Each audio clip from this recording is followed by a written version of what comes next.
Neste ano de 2023, nós voltamos presencialmente às atividades, o que para nós é uma alegria imensa, uma vez que esse contato e essa presença aqui no auditório do CCB, o Centro Cultural de Brasília, que é a Casa dos Jesuítas em Brasília, que é uma das promotoras também, um dos promotores, em conjunto com o Observatório Socioambiental Luciano Mendes de Almeida, o OLMA, e a Comissão Brasileira de Justiça e Paz, e nós, da Comissão Justiça e Paz de Brasília, somos os organizadores do Diálogos de Justiça e Paz. E o Diálogos de Justiça e Paz de novembro são sempre muito emocionantes. Nós tratamos da mensagem do Papa do Dia Mundial dos Pobres. O Papa Francisco, todos os anos de seu papado, a 7ª mensagem foi esse ano, ele nos relembra e nos prepara para vivermos esse Dia Mundial dos Pobres em um ambiente pastoral dentro das nossas comunidades. Então, o Papa Francisco nos recomenda sempre mensagens muito impactantes. Nos convidados de hoje, para falarmos dessa mensagem papal, nós temos o Padre Júlio Lancelotti, que gentilmente atendeu ao convite da Comissão de Justiça e Paz e nos aguarda lá de São Paulo. Nós temos o ministro Gilberto de Carvalho, que está já chegando aqui conosco, e o Padre Miguel, que sempre nos apoia aqui e é parte da estrutura dos Diálogos de Justiça e Paz. Nós vamos começar hoje, então, o nosso Diálogos com a fala do Padre Júlio, que nós estamos ansiosamente aguardando pelas palavras do Padre Júlio, e dando as boas-vindas a todos que estão no auditório, dou as boas-vindas também ao Padre Júlio, que está lá em São Paulo, nos acompanhando. O doutor Gilberto de Carvalho acabou de chegar, seja bem-vindo, ministro. Então, gente, se tiver alguma questão técnica, a gente está ajustando aí, mas acho que vai dar tudo certo para sair o som aqui, tá bem? Então, desejo a todas e todos um ótimo diálogo de justiça e paz. Depois farei algumas intervenções. Gostaria só de enunciar o tema, né, da mensagem do Papa. A mensagem do Papa é lançada sempre... Venha, Gilberto, venha. Seja bem-vindo. Ela é sempre lançada no dia 13 de junho, no dia de Santo Antônio, que é o patrono dos pobres, né? Eu casei-me no dia de Santo Antônio, então é patrono da minha família. A mensagem desse ano, do 7º Dia Mundial dos Pobres, é: não desvies o rosto de nenhum pobre, que é do livro de Tobias, no capítulo 4, versículo 7. Dizendo isso, dou as boas-vindas ao Padre Júlio Lancelotti, que nos acompanha diretamente da Paróquia São Miguel, lá de São Paulo. Boa noite. Estão ouvindo? Sim, estamos ouvindo, Padre Júlio, está perfeito. Então, uma saudação a todos, um abraço a cada uma dos que estão nos acompanhando. O som está dando um pouquinho de eco, não sei se é meu aqui ou é geral. Pessoal da sonorização, para a gente aparece pouco delay, Padre Júlio. Parece só uma voz um pouquinho distante. Vamos ver se a gente consegue ajustar? Sim. Agora, porque para mim ainda está fazendo um eco. A mensagem do Papa sempre é uma mensagem questionadora e uma mensagem, como você disse, impactante. E desse 7º ano do Dia Mundial dos Pobres, primeiro a gente tem que situar por que o Papa escolhe o domingo anterior ao encerramento do ano litúrgico, que é a solenidade de Cristo Rei, colocando nesse dia o Dia Mundial do Pobre. Porque nós estamos acostumados a falar dia do professor, dia da mãe, dia do pai, dia da família, e aí sempre há um questionamento. Precisa ter um dia do pobre? Na verdade, é uma intervenção litúrgica, catequética, pastoral, no sentido de tirar o triunfalismo da solenidade de Cristo Rei, porque até as imagens que são transmitidas até em livros litúrgicos mostram um Cristo Rei, fica parecendo que nós temos saudades da monarquia, e de uma monarquia absolutista, e de uma monarquia marcada pela riqueza, pelo poder, pela autoridade e pela imposição. E o Papa coloca o Dia do Pobre para que nós olhemos a realeza de Cristo num Cristo crucificado, despido, despojado, crucificado, ressuscitado e no meio dos irmãos e das irmãs, principalmente daqueles que estão desfigurados pela realidade socioeconômica, política que nós vivemos. Ainda os efeitos de um tempo de empobrecimento e de um sistema, como o próprio Papa Francisco coloca na exortação apostólica Evangelii Gaudium, que esse sistema capitalista neoliberal tem a lógica, e uma lógica de descarte. Então, há uma população imensa descartada. Essa população descartada, seja a população em situação de rua, que aqui em São Paulo, por exemplo, chega a 50 mil, e que no Brasil todo, segundo o IPEA, está passando de 250 mil. Essa população em situação de rua, que tem muita proximidade com Gilberto Carvalho, muita proximidade com o presidente Lula, muita proximidade com vários ministros e ministras, como o Silvio Almeida, de Direitos Humanos. Então, uma população extremamente maltratada e que tem que ser cuidada, tem que ser vista.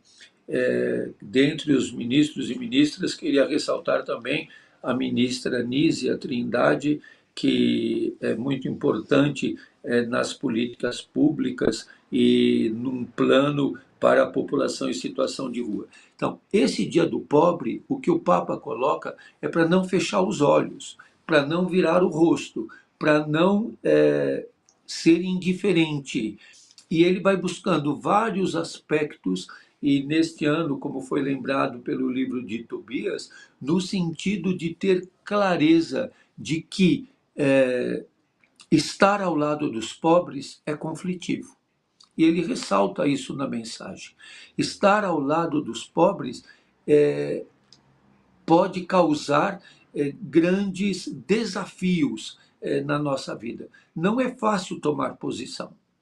Não é fácil estar ao lado dos pobres. Nós não podemos, e acho que essa provocação que o Papa Francisco mais faz para nós, é dizermos que há uma opção preferencial, uma opção evangélica, uma opção pelos pobres, explicitada desde Medellín, passando por Puebla e reafirmada em Aparecida, que não tenha concretude. Uma das questões que eu acredito que mais nos questiona a vida, a prática, as palavras, a instituição deste dia, precedendo a solenidade de Cristo Rei, para tirar esse aspecto majestático e humanizar a realeza do Cristo, é se os empobrecidos encontram lugar nas nossas comunidades.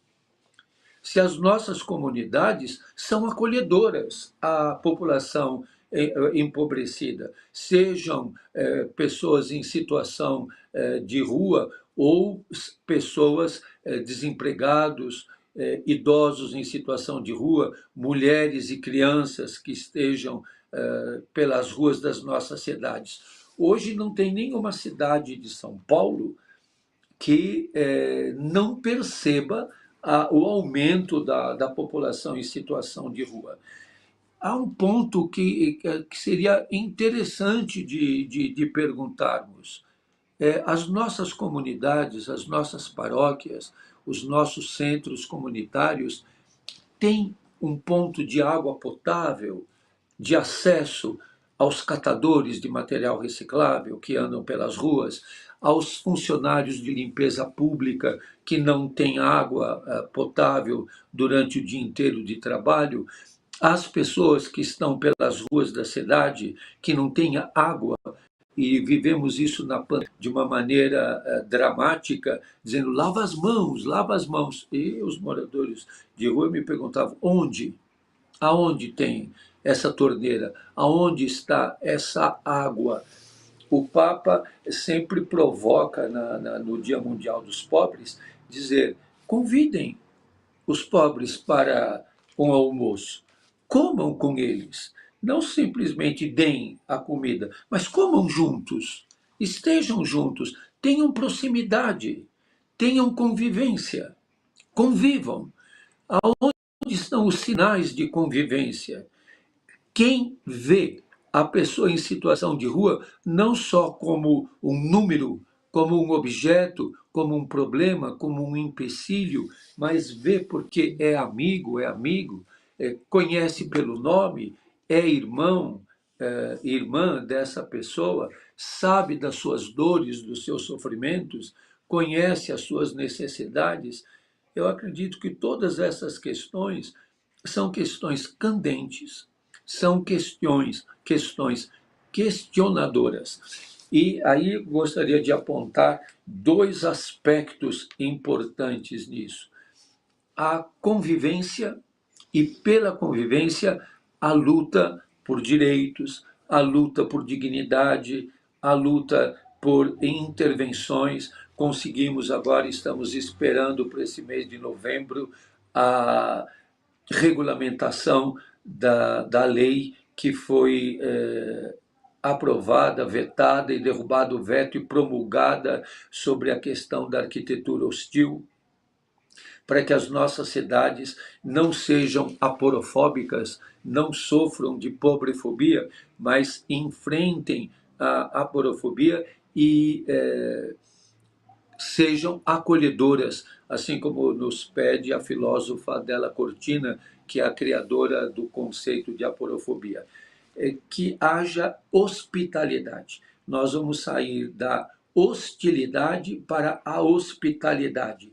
Isso em todos os níveis, no nível social, no nível político, no nível econômico, no nível comunitário, no nível da convivência.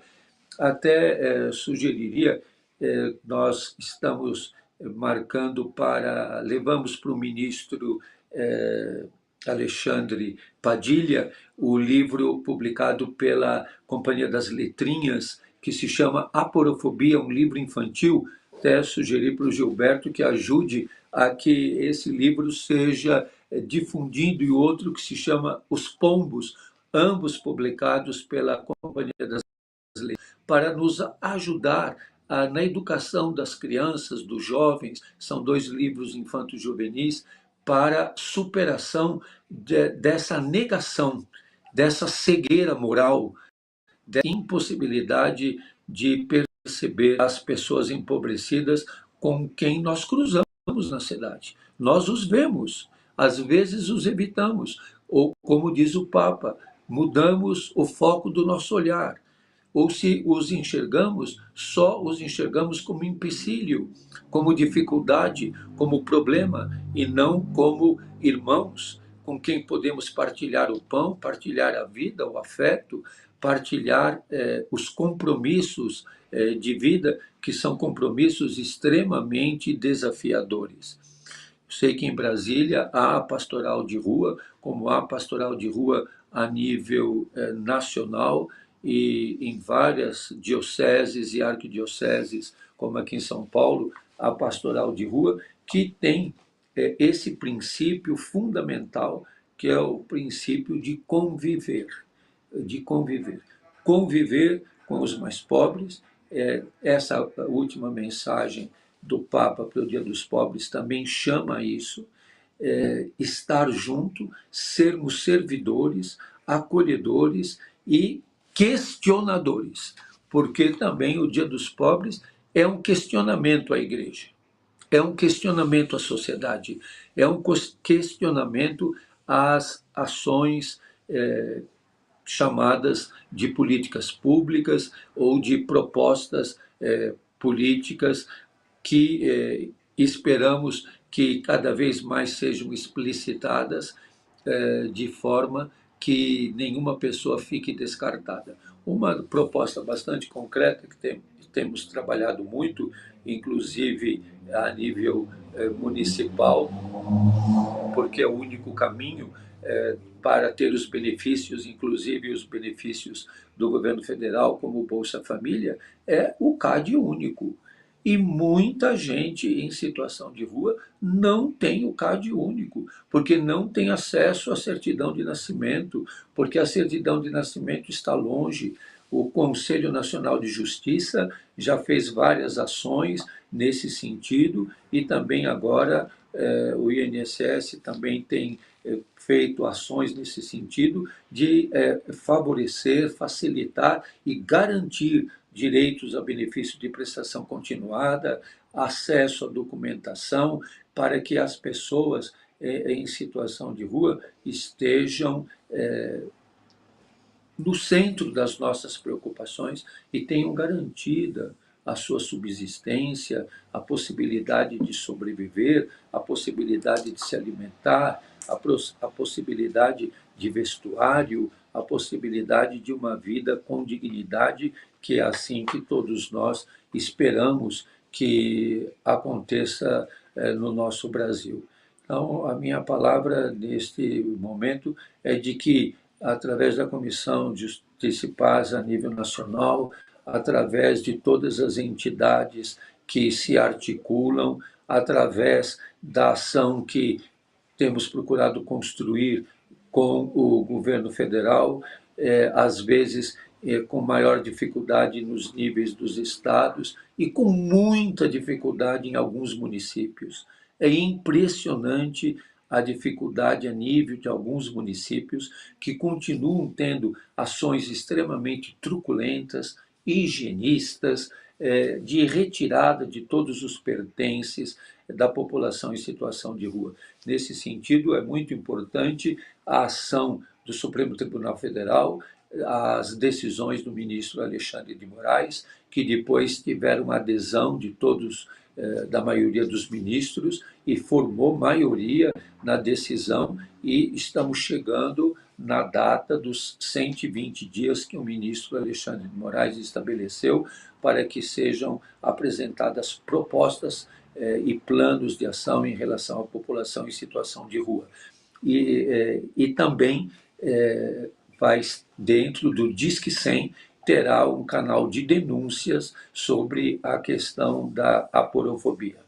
Eu coloquei muito a questão da população em situação de rua, mas nós temos que ter clareza de que empobrecidos existem em muitas situações que perpassam povos indígenas, quilombolas, ribeirinhos, muitas pessoas que estão desempregadas, idosos, um número muito grande de mulheres com crianças e adolescentes em situação de empobrecimento e com dificuldade que atingem, inclusive, o direito de se alimentar.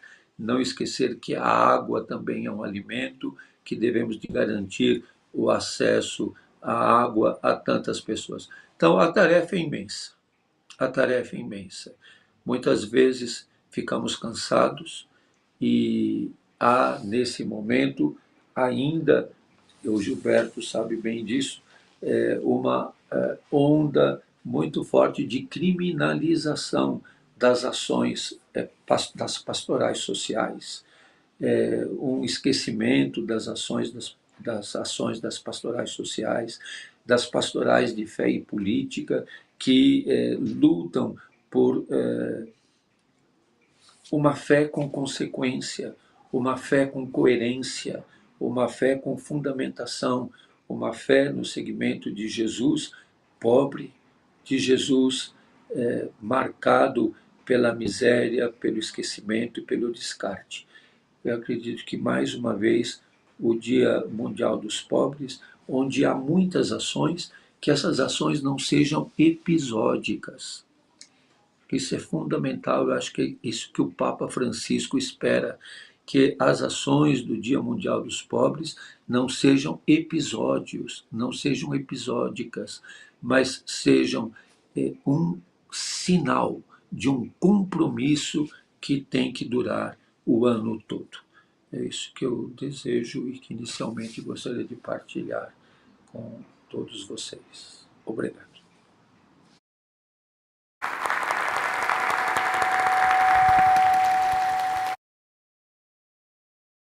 Obrigada, Padre Júlio.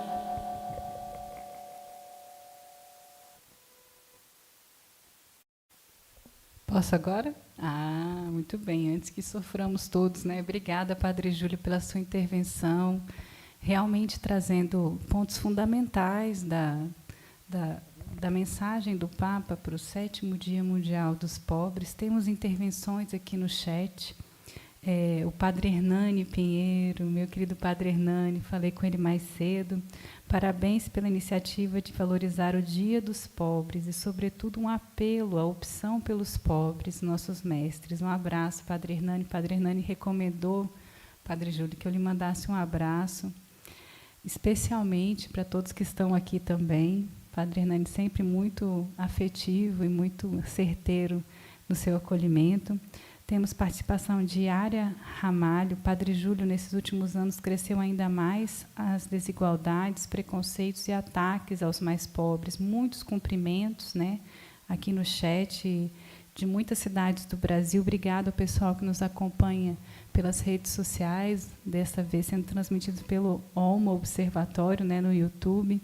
E obrigada mais uma vez, Padre Júlio, por estar presente aqui neste evento. O senhor que é realmente um símbolo de todas as ações pastorais da Igreja na sua luta incessante por manter esse atendimento às pessoas em situação de vulnerabilidade e por se impor diante da injustiça, né, como no caso das intervenções arquitetônicas hostis. É necessário que nós também tenhamos a coragem que o senhor teve ao longo desses anos, a força e também o discernimento para continuarmos nessa caminhada e orientarmos as caminhadas dos nossos irmãos que estão nas nossas paróquias, né? Nós também podemos ser esse agente de mudança, inspirados nessa transformação que o senhor propõe como exemplo. Obrigada, Padre Júlio. Vou passar, então, a palavra ao ministro Gilberto Carvalho. Por favor, seja bem-vindo, ministro. Muito obrigada pela sua presença aqui também, trazendo uma perspectiva diferenciada também sobre essa questão dos pobres. Muito obrigado, Ana Paula. Vamos dispensar o ministro aí, que já faz tempo que eu não sou mais. Eu trabalho atualmente como secretário nacional da Economia Solidária, que é uma função que me honra muito e que eu estou gostando muito de fazer. Mas eu queria agradecer muito a honra de estar aqui nesse momento, a honra e a responsabilidade. Agradecer, Padre Miguel, aqui o nosso querido Centro Cultural, ao Zé Carlos, que ficou no meu pé para que eu estivesse aqui.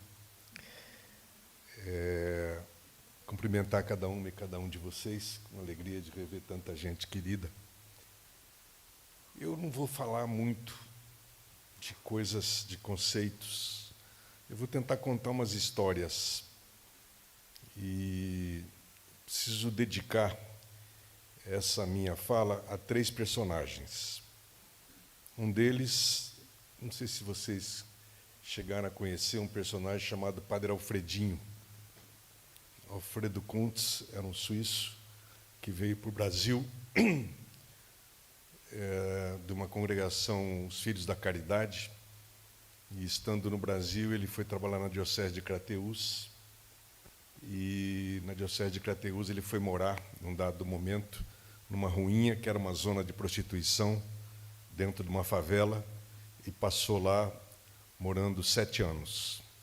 Depois ele foi para São Paulo, morou na rua um tempo e foi morar depois na favela do Lamartine, em Santo André. Coincidentemente, eu trabalhava em Santo André quando ele estava lá, na prefeitura, e eu acompanhei o final dele, a morte dele, inclusive. E o Alfredinho escreveu um livro que foi fundamental na minha vida de muitos, chamava-se A Burrinha de Balaão numa Favela Brasileira.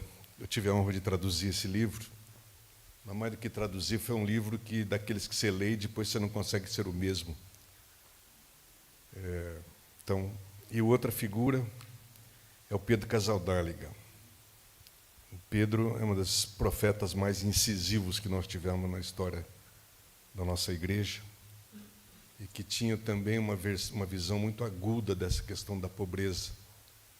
Inclusive, a frase dele de que a igreja deveria abolir o voto de pobreza e fazer o voto de convivência com os pobres. E o Pedro o tempo todo nos acompanhou, nos questionou, depois eu conto alguns episódios. E o Júlio é uma outra referência. Não sei se ele está ouvindo, mas ele tem essa responsabilidade.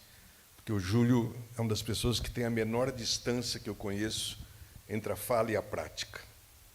Ou seja, uma pessoa que vive ali no fronte, né? A gente vê, parece romântico ele com aquelas vestes no meio do pessoal lá, mas aquilo é duro, como ele falou, é gerador de conflito. E o Júlio tem sido um profeta, está vivo ainda, né? Então, mesmo assim, eu quero homenagear e falar da responsabilidade. Foi graças a esses personagens, e eu vou contar essa história, que em 1975 eu estava fazendo teologia e deixei o seminário, continuei estudando teologia, mas fui morar numa favela, lá no Rio Belém, em Curitiba, e fui trabalhar numa fábrica como peão. Eu menti para o dono da fábrica, falei que só tinha o primário, e fui trabalhar como peão. Não era uma opção política explícita na época, era uma opção fundamentalmente mística, empurrado por esses personagens que eu citei. E ali eu pude, Adriano está aqui, viveu coisas parecidas. Ele em Betim e eu em Curitiba. E essa convivência na favela, onde a gente passou alguns anos sem falar nada, sem falar que a gente era estudante ou seminarista, o que fosse, e num testemunho de silêncio, foi fundamental para um aprendizado. Né? Aprendizado com a Rosa, que era minha vizinha, e quando passava o bucheiro lá no Paraná é aquele cara que vende miúdos. Vocês imaginam aquela carrocinha cheia de miúdos, sem gelo, sem nada, e eles vendiam lá na favela. E a Rosa comprava, daqui a pouco era certeira, toda vez que comprava, ela aparecia na minha casa, no meu barraco, com um pedacinho daqueles buchos que ela comprava, às vezes era fígado, às vezes era qualquer coisa daquela, de coração, e ela dizia, eu tenho raiva de mim porque eu não consigo deixar de repartir o que eu tenho. Essa era a fala da Rosa. Né? De uma pobreza total, do nada. Ela vivia de catar material com o marido, com o João. Bebiam que dava gosto. Teve uma vez, a favela ficava do lado de um rio. Teve uma vez que o rio encheu e o barraco deles foi ficando cheio. Nós dois, eu e o Ridenori, que era meu colega, saímos do nosso barraco, fomos lá para socorrer eles. Estavam os dois na cama e a cachorrinha boiando. Aí eu acordei eles, Isaías, Rosa. Aí a única coisa que eles fizeram foi pegar a cachorra, pôr em cima da cama deles. Não, aqui ela vai ficar bem. A água não chegou até a cama. Ali eu aprendi de novo a rezar, a partilhar, a contemplar, a meditar. E dali nasceu uma paixão, porque é isso, a convivência com os pobres rompe muitas perguntas, muitas dúvidas, muitas teorias. Você não tem como não se apaixonar. Isso que o Papa fala na carta, repetindo o Tobit, é muito importante, o olhar nos olhos, não desviar os olhos. Cada vez que você entra no Pão de Açúcar, ou no qualquer desses mercados aí, no Carrefour, tem gente ali. Se você olha, você está fudido. Porque não tem como não ouvi aquele apelo e não... Eu confesso para vocês que algumas vezes eu estou muito nervoso, estou correndo. Eu falo, se eu olhar, estou lascado. Porque aí você tem que partilhar. A mesma coisa com as mulheres venezuelanas, indígenas, nas paradas, aqueles cartazes. A mesma coisa no nosso dia a dia. Brasília é uma cidade danada, porque a discriminação é muito evidente. Eu sempre digo, Miguel, que Brasília, de manhã, tem uma onda branca que sai para trabalhar, nos repartição pública, classe média, e tem uma onda morena que chega para trabalhar nas casas, para ser o garçom, para ser aquelas pessoas que muitas vezes você passa por elas e acha que elas são poste. Eu lembro de um dia que eu encontrei, eu estava num ônibus, depois do golpe, eu peguei um ônibus e, de repente, a cobradora era uma mulher. Olhou para mim e falou assim, ô, seu Gilberto, o senhor está fazendo aqui? O senhor não trabalhava com o Lula? Eu falei, trabalhava. Aí comecei a conversar com ela, e ela com uma gratidão. E eu falei, mas por que isso? Ela falou, é que o senhor olhava para a gente. Nós, à esquerda, passamos ao longo, nós, católicos, passamos ao longo das pessoas. E Brasília é isso. Vocês já repararam como Brasília tem duas? Tem as padarias que nós frequentamos, mas tem as padarias ao longo dos pontos de ônibus que os pobres frequentam, nós não frequentamos. É impressionante como o apartheid aqui é claro, é evidente, não tem como fugir disso. Por isso que é muito sábio isso que o Papa fala, não desviar o olhar, não pensar que é paisagem. Eu faço um exercício muitas vezes, eu olho, quando eles estão, esses bem lascados mesmo, bêbados, eu olho e falo, ó, é Jesus que está aí. E Ele está me dizendo alguma coisa, Ele está me questionando. E aí eu queria dizer para vocês o seguinte, para mim foi muito mais fácil estar naquele tempo, porque eu era jovem, tinha 23, 24 anos, com um entusiasmo incrível, a gente achava na época, Miguel, que nós íamos mudar não só o Brasil, como a América Latina. Estava acontecendo Nicarágua, não tinha caído o muro, né? A utopia estava ali, estava no... Então, ir para a fábrica, trabalhar de peão, trabalhei 10 anos, virei soldador, viver na favela, minha mãe entrou em desespero quando soube que você morava, e nós era radical, não tinha nada na casa, só um fogãozinho em 2 bocas, não tinha geladeira, não tinha nada, nem podia ter. Minha mãe mandava uns presentes, eu distribuía para todo mundo, o negócio era para valer. Mas era mais fácil, menos ambíguo do que agora, quando você está num governo que se diz um governo de opção pelos pobres, com a perspectiva do socialismo, e aí você, todo dia, tem que se perguntar até que ponto as mediações, até que ponto as ações que você está fazendo não estão se perdendo nas 1000 burocracias e deixando de fazer aquilo que é essencial, que é a mudança. E aí vem aquilo que o Júlio falou, são as mudanças nas políticas. Caramba, é uma vergonha o STF ter tido que intimar o nosso governo das 120 dias para a gente elaborar uma política do povo da rua. Isso é uma vergonha. Eu não tenho como dizer outra coisa para você, nós devíamos ter... Até fizemos algumas reuniões, mas demorou. Agora vamos ter que fazer. Não é simples.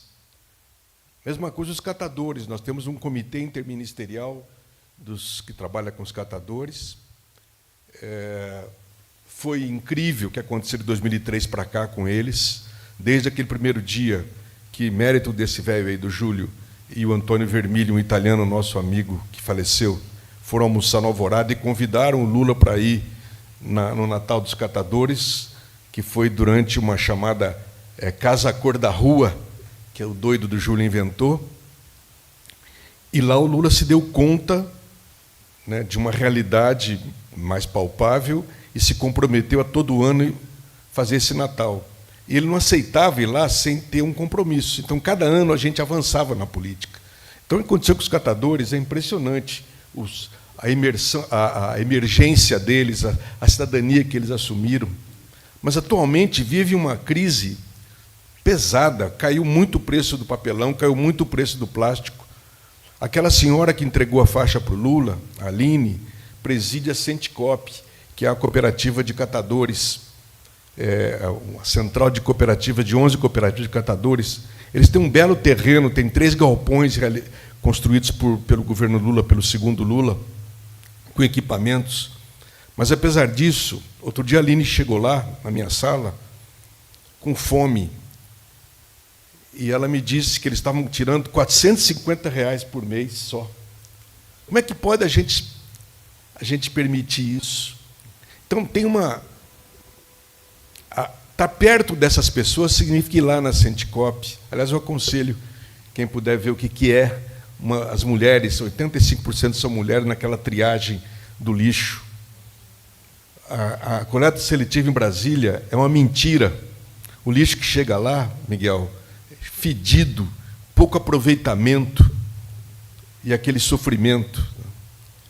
Então, eu queria partilhar com vocês isso, a angústia é como você está num governo. Eu estou, por exemplo, na economia solidária. O que é a economia solidária? É juntar esse povo, dar condições para que se montem cooperativas, que é a forma mais inteligente, é a forma mais adequada de os pobres saírem da situação em que estão e ainda vivenciando valores novos, em vez da competição individual, a fraternidade, a partilha. Tudo isso, claro, demanda qualificação dessas pessoas, porque ninguém automaticamente vai saber gerir uma empresa autogestionária, demanda fomento do Estado e tal. E o que me angustia, muitas vezes, é essa demora nossa, essa dificuldade que nós temos de fazer essas coisas andarem.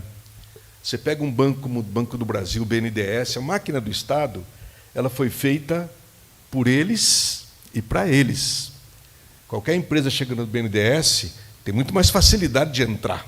Nós tivemos que brigar, Miguel, duramente, e aí eu quero homenagear o meu amigo Diogo, que faleceu, que era meu secretário executivo quando eu fui ministro na Secretaria-Geral. Nós tivemos que, mesmo o presidente Lula ligando para o presidente do BNDES, era difícil. Você abriu uma porta para uma cooperativa de catadores, para uma cooperativa de sem terra, e assim por diante. Então, eu estou fazendo questão de abordar essas duas dimensões, a dimensão pessoal, do não desvie o olhar, mas também a dimensão institucional, né? Seja de governo, seja de comunidade eclesial, seja de uma congregação, seja até que ponto nós estamos, de fato, com um olhar fixo, sincero, transparente, sem medo, com esses nossos irmãos. Até que ponto nós não turvamos o nosso olhar com outras distrações que fazem a gente perder essa urgência, essa emergência, né? Eu quero concluir dizendo para vocês que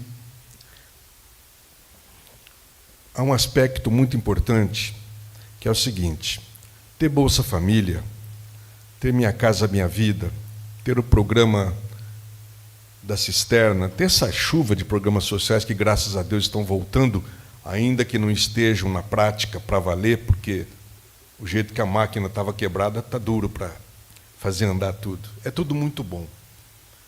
Mas tem um detalhe que nós precisamos ficar atento, que é o seguinte: não adianta nada fazer tudo isso e depois vem um golpe, derruba tudo, e o povo volta a viver uma experiência pior do que a que vivia. Então, amar o pobre, não desviar o pobre, é também investir, insistir na educação popular, na conscientização, fazer de cada ato, de cada conquista dessa um momento de educação, de autoconsciência, para formar a raiz do poder popular. Porque, para governar um país, você precisa ter a tal da governabilidade, tem que ter apoio. Se você depende, como nós dependemos hoje, desse Congresso, vocês sabem, não vou perder tempo aqui falar.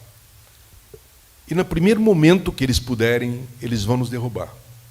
Porque a nossa lógica vai contra a lógica deles. Mesmo que a gente faça tantas concessões como nós fazemos, eles não perdoam como não perdoaram. Você quer mais concessões do que nós fizemos nos nossos primeiros governos, que a Dilma fez? Eles não nos aceitam. Só tem um jeito de haver resistência e da governabilidade, sustentabilidade para o nosso projeto, e essa é uma responsabilidade que nós temos com os pobres, porque a sustentabilidade é essencial para que a vida deles mude, para que a vida do povo mude de verdade. É investir na conscientização, na participação popular, não essa participação apenas de conselhos e conferências, que é ótima, tal, mas que não fura a bolha. Miguel, se for na rodoviária às 4h, a hora que o povo está voltando para Águas Lindas, entra num ônibus daquele. Aquelas mulheres trabalhadoras lá, pergunta de que igreja eles são. Pergunta, a gente sabe, os pentecostais, o tráfico e as milícias dividem a hegemonia nessa periferia. Nós não temos futuro se a gente continuar concordando com isso e não romper os nossos formatos, nosso jeito de trabalhar e não nos abrirmos para esse diálogo. O negócio a crise que a igreja viveu com o final da teologia da libertação está longe de ser uma crise meramente eclesial, uma derrota meramente eclesiástica. Foi uma derrota popular na América Latina, porque a principal fonte, eu arrisco dizer, mais de 80% da militância que foi para a luta social nasceu nas pastorais, nasceu nas comunidades. O tal do nosso querido Santo João Paulo II, que Deus o tenha, deve estar agora consciente disso, do estrago que ele fez quando ele concordou e fez aquele acordo. É uma tragédia, porque basta olhar a periferia. Se você vai em Águas Lindas, você tem bar, igreja, e as meninas adolescentes com as crianças no colo, andando pela... E nós? O que nós estamos fazendo? Isso é olhar, é não desviar o olhar. Nós temos que romper com isso. A esquerda tem que mudar o seu jeito de fazer, a igreja tem que mudar o nosso jeito de lidar. Nós temos que conviver com os pobres, nós temos que estar perto. É essa a mensagem que eu queria deixar, Miguel. Obrigado.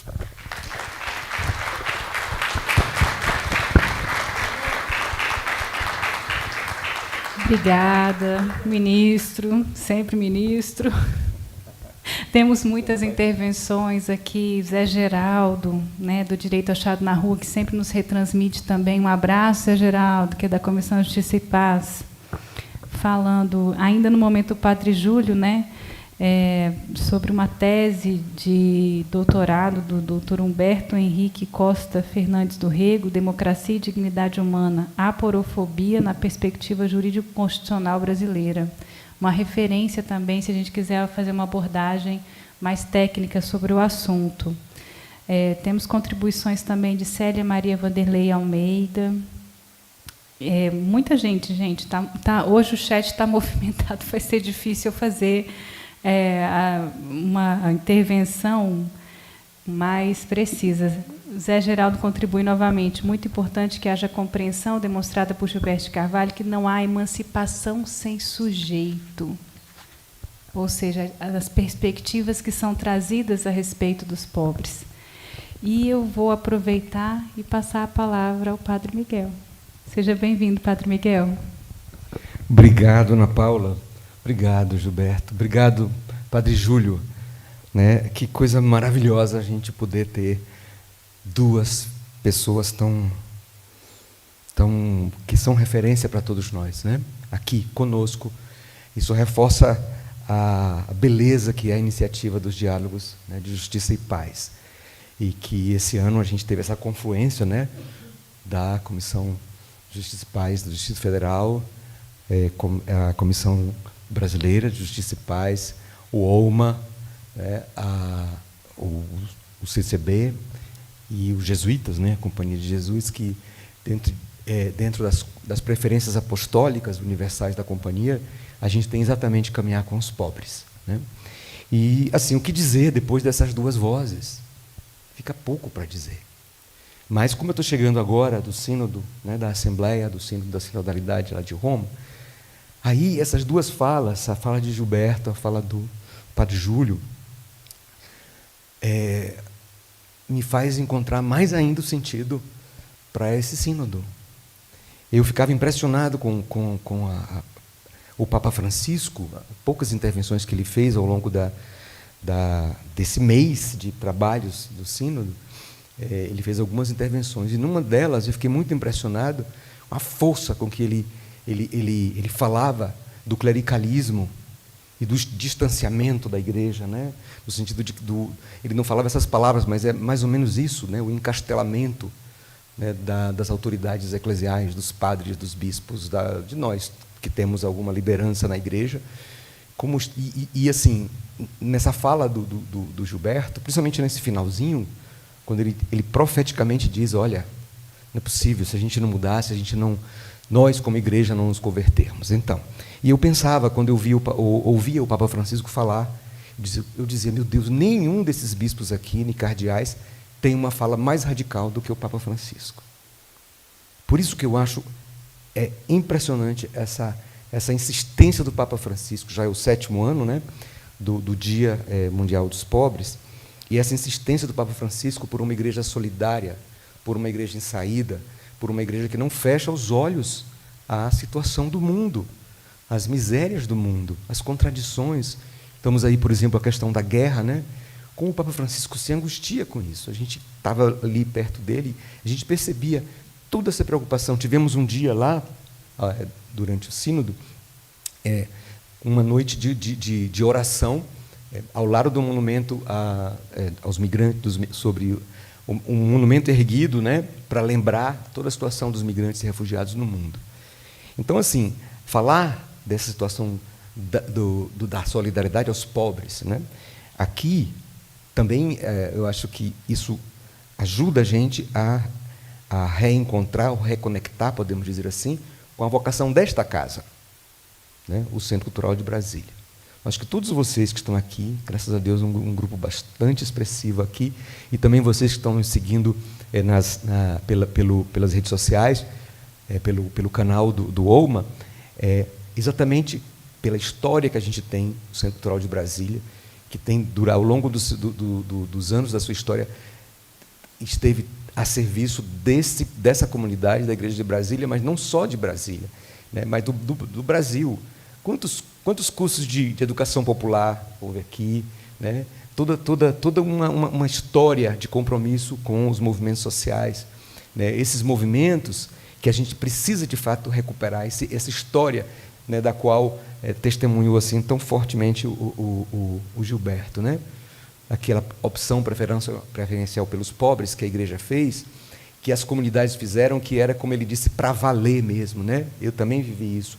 Apesar de ser um pouquinho mais jovem do que o Gilberto, nos meus tempos de grupo de jovens, eu lembro demais disso tudo, que nos atingia tanto e que nos fazia exatamente ir para viver, fazer experiências de inserção nas favelas e partilhar com os pobres a sua vida. É tudo isso que o Papa Francisco está trazendo agora de novo, né? Então, na carta desse 7º Dia Mundial dos Pobres, o Papa Francisco ele lembra uma coisa que eu queria trazer aqui para a gente também refrescar a memória e refletir. Ele diz assim: no 60º, né, são 60 anos do aniversário da encíclica Pacem in Terris, do santo, né, São João 23, ele escreveu assim, olha, são 60 anos, né, como a gente precisa, de fato, rememorar isso, relembrar, e como é tão concreto, né? Ele diz assim, nessa encíclica: o ser humano tem direito à existência, à integridade física, aos recursos correspondentes a um digno padrão de vida. Tais são essencialmente a nutrição, o vestuário, a moradia, o repouso, a assistência à vida, a assistência sanitária, os serviços sociais indispensáveis. Segue-se daí, diz o Papa João 23, que a pessoa tem também o direito de ser amparada em caso de doença, invalidez, viuvez, velhice, desemprego forçado e em qualquer outro caso de privação dos meios de sustento por circunstâncias independentes da sua vontade. É impressionante, se a gente vai visitar esses documentos todos da Igreja, principalmente na doutrina social, a gente falou muito isso também lá no Sínodo, Na verdade, quando eu digo a gente falou, é um modo de falar, porque eu estava lá, e aqui eu já falo um pouquinho para vocês, a gente vai depois ter um tempinho aqui no CCB para apresentar um pouco como é que foi o sínodo, mas assim, eu estava lá como facilitador, como a metodologia do sínodo foi a metodologia da conversação espiritual, ou do diálogo no espírito. Então, eu estava lá, éramos um grupo de quase 40 pessoas, cada um num grupo, num círculo, né? E esses círculos estavam mais ou menos separados por grupos linguísticos. Havia uma mesa, um círculo em português. Eu era o facilitador dessa mesa. Aí a gente tinha pessoas, padres, bispos, cardeais, leigos, religiosos, religiosas também, de vários países de língua portuguesa. Bom, mas o que eu quero dizer é o seguinte, eu estava lá como testemunha, e foi tão bom viver esse tempo, porque a gente percebia essa preocupação da igreja em ouvir, né, o Espírito, atendendo a esse convite do Papa. É claro que a gente não pode ser tão assim, ingênuo, de achar que a igreja vai voltar, assim como um passe de mágica, àqueles anos, né, fortes, né, do compromisso, assim, de maneira assim, tão radical como a gente estava lembrando aqui. Houve uma interrupção, a gente sabe disso, né? Algumas décadas aí em que nós fomos perdendo isso, e é isso que o Papa Francisco quer trazer de volta. E eu quero dizer para vocês que no sínodo, sim, a gente falou e muito desse compromisso, né, ao longo dessa assembleia do sínodo, né? É tanto que no documento final, o documento de síntese, o relatório de síntese, que não é um documento oficial, pelo contrário, ele recolheu o que a gente conversou ao longo todas as sessões do sínodo, recolheu e agora devolve à igreja para que a gente possa aprofundar essa reflexão. Então, o 4º capítulo do documento é dedicado exatamente aos pobres, a preocupação da igreja com os pobres, mas não assim, era uma coisa que a gente falava muito lá, que era, não numa perspectiva, como é que eu posso dizer, assistencialista, de olhar para os pobres, né, como eles, isso está aqui na parte do relatório de síntese, né? O 4º capítulo diz exatamente isso, os pobres protagonistas do caminho da igreja. Então, nós não podemos fechar os olhos. O Papa Francisco fala, não podemos desviar o olhar dos pobres. É um pouco revoltante, eu não sei. É uma coisa que deixa a gente indignado, quando a gente percebe que a igreja foi se afastando dos pobres, foi se afastando desse compromisso, né, com o mundo. Na verdade, a gente não pode cultivar uma espiritualidade que nos tira do mundo. Não tem nada mais anti-evangélico do que isso. Porque Jesus não era, como é que a gente pode dizer? A gente espiritualiza muito Jesus. Quando Jesus é encarnado ali, sabe? Aquilo que a gente viveu nos anos 70 ali, né? E que a gente tenta viver e continua. O exemplo de Padre Júlio é muito concreto. E como é que tem tanta gente da própria igreja, né, que se coloca, não assim, criticando, não, é uma oposição assim ferrenha contra todo esse engajamento da igreja. E basta a gente falar dos pobres, falar da promoção da justiça, em defesa das minorias, em defesa do meio ambiente, que a gente está taxado de comunista, né, que a gente é taxado de pessoas, de herege até, né? Tem pessoas que acham que o Papa Francisco é comunista e acusam, inclusive sobre o sínodo também. Tem muita gente na própria igreja que acha que o sínodo vai levar a igreja para a perdição, essas coisas assim absurdas, né? A gente não perdeu tempo falando essas coisas lá no sínodo, não. A gente foi, e foi muito bonito perceber e focar mesmo naquilo que o Papa Francisco estava pedindo, né? Como a igreja pode responder aos desafios, né, que a gente está enfrentando na humanidade. E outra coisa interessante, o sínodo não é da Igreja Católica Apostólica Romana. O sínodo foram convidadas muitas igrejas cristãs, estavam lá presentes, líderes de igrejas, da Igreja Metodista, da Igreja Batista, das igrejas orientais, né, que estão em comunhão com a Igreja Católica de rito latino, e era bonito perceber, né, o diálogo que havia. Até mesmo assim, quer dizer, uma vez eu tive numa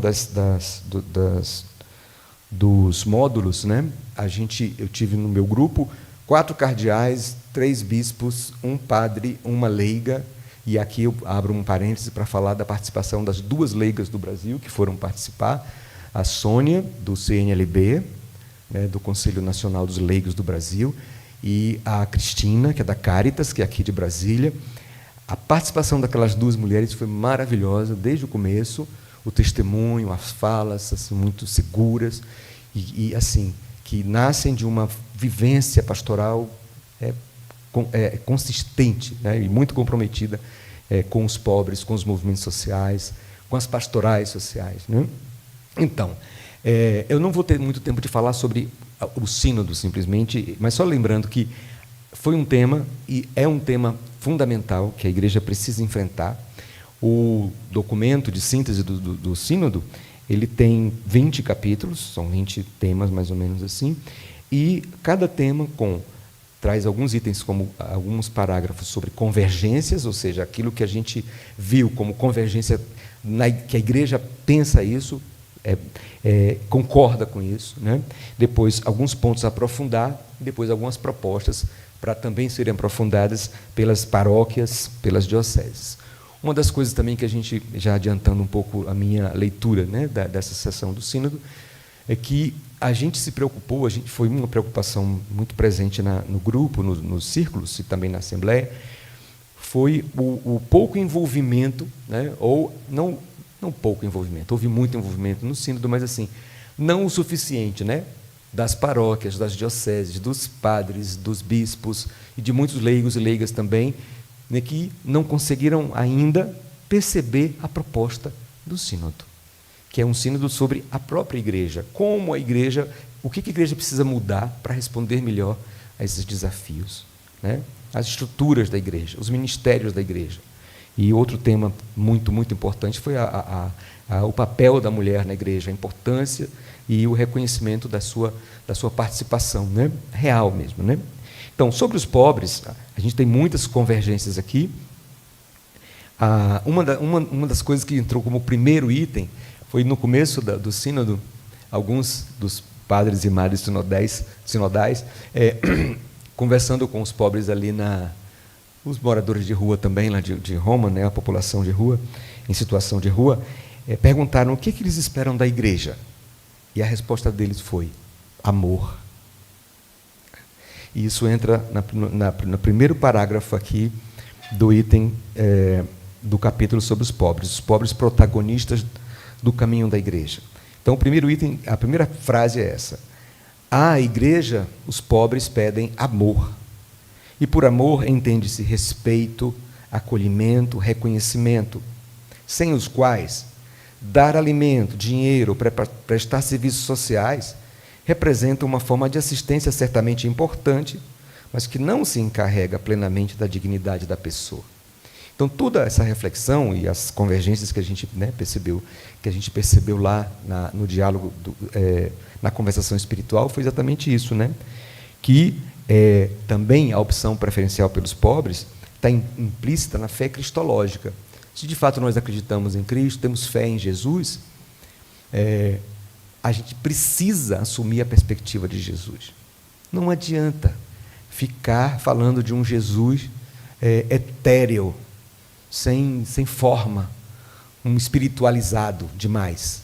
A gente precisa partir de um Jesus que vê o pobre, que fala, por exemplo, né, aquela parábola, aquela história do bom samaritano, né, que chama a atenção que não adianta você viver uma fé e professar uma religião, e viver uma religião e celebrar uma liturgia longe da vida, descolada da realidade, né? Então, a fé cristológica está implícita, né, na opção preferencial pelos pobres, porque Jesus, pobre e humilde, travou amizade com os pobres. Enfim, toda essa temática que a gente estava falando aqui, da amizade com os pobres. E é um dos temas, mais uma vez, da carta do Papa Francisco para o Dia Mundial dos Pobres. Depois, o documento também do sínodo, eu convido a todos a conhecerem, né, já está disponibilizado também. A gente pode procurar no site da CNBB, a gente já pode procurar também nos sites que a gente pode encontrar aí já o documento, e vamos também aqui no CCB a gente vai aprofundar o documento. Então, há vários tipos de pobreza, e sobre isso a gente foi, né, também, aqui tem uma lista, né, os rostos dos imigrantes, dos migrantes, dos refugiados, dos povos indígenas, povos originários, afrodescendentes, os que sofrem violência, abuso. Outro tema que a gente conversou muito no Sínodo foi essa questão do abuso de autoridade, abuso da própria igreja, dentro da própria instituição, como igreja. Como é importante que a gente também trabalhe esse tema, as vítimas do racismo, da exploração, do tráfico, né? De modo particular as crianças, os menores, temos os trabalhadores explorados. Depois, essa constatação, essas convergências que a gente teve, é que vão iluminar as propostas de temas para serem aprofundados, questões para serem aprofundadas, né? Então, colocar os pobres no centro e aprender com eles é algo que a igreja deve fazer cada vez mais. Não simplesmente dizer nós e eles, os pobres, mas trazer os pobres, reconhecer, convidá-los para comer, né? Para dentro do salão, aquilo que o padre Júlio estava falando, né? Nas nossas paróquias, nos nossos centros comunitários, tem uma torneira, uma água disponível, potável para o povo, para as populações em situação de rua, os que trabalham na rua também e tudo mais. Depois, a denúncia profética das situações de injustiça e a ação de pressão em relação àqueles que decidem, né, políticas, né, exige o recurso em forma de diplomacia, devem ser mantidos em tensão dinâmica para não se perder a lucidez e a fecundidade do próprio trabalho pastoral, né? De modo particular, é preciso vigiar para que o uso, por exemplo, dos fundos públicos ou privados por parte das estruturas da igreja não condicione a liberdade de falar em nome das exigências do Evangelho. Quantas vezes a gente tem, né? A gente tem situações de paróquias, de grupos, de movimentos religiosos que, às vezes, não perdem a dimensão profética. Por quê? Porque recebem dinheiro de A, de B, e não conseguem ter a liberdade de denunciar as causas, né, da desigualdade. Como evocando aqui mais um desses profetas, o Dom Helder Câmara, que dizia, né, quando eu falo dos pobres, de dar esmola aos pobres, me chamam de santo, né? Mas, quando eu pergunto por que existem pobres, me chamam de comunista. Então, é importante que a gente não perca e é para isso que a gente está aqui, né? Refletir as causas da pobreza, refletir e, de fato, promover e se comprometer por ações que transformem, né? Depois, outra coisa que é interessante, como pontos a aprofundar, a igreja deve ser honesta ao examinar a forma como respeita as exigências da justiça em relação àqueles que trabalham nas instituições a elas ligadas, para testemunhar com integridade a sua coerência. Então, assim, foram reflexões profundas. E o que a gente percebe, né, para terminar um pouquinho, não dá para ler todos os itens, não, mas a gente pode aprofundar depois, é que há uma necessidade de conversão mesmo, da gente, nós, padres, bispos, as estruturas da igreja, quem tem poder na igreja, principalmente, né? A gente precisa mudar, a gente precisa se converter. E esse caminho de conversão é um caminho contínuo. A gente não pode dizer que, uma vez que a gente tem o munus, né? Ou a gente foi ordenado, muitas vezes a gente se apropria da vocação como se fosse um privilégio. O Papa Francisco bate muito nisso, né? O clericalismo, o que é? É a gente assumir um papel de poder que é mais alinhado com aquela figura de poder do Cristo Rei, né? Que o padre Júlio Lancelotti estava denunciando, né? Esse papel de alguém que tem esse privilégio, que precisa ser servido, quando, na verdade, a gente está ali por um chamado para servir a comunidade. Então, uma visão de ministério, de ministério ordenado como serviço. Então, isso vale para todos nós. Então, é interessante que a gente veja esse momento que a igreja está vivendo como um momento de conversão. E a partir um pouco desses apelos, né, que a gente acabou de ouvir agora, tão veementes, por parte do Gilberto e do Júlio Lancelotti, e também aqui da própria... do espírito do sínodo sobre a sinodalidade que o Papa Francisco está pedindo, e a carta, né, do Dia dos Pobres. Vamos continuar conversando, né?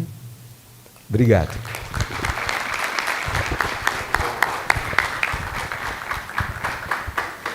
Obrigada, Padre Miguel, por trazer essas notícias quentíssimas de Roma. E o Padre José Ivo Folman, nosso Padre José Ivo querido, o que os pobres esperam é amor, reconhecimento da dignidade. Obrigado, Júlio, Gilberto e Miguel, que por diferentes caminhos nos lembram este apelo profético neste momento denso e significativo.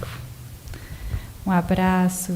Zé Boaventura Teixeira, todos nós sabemos, quando a igreja não sofre tribulações ou perseguições, é porque está acomodada ou na prática assistencialista, distante do estímulo à tomada da consciência social organizativa.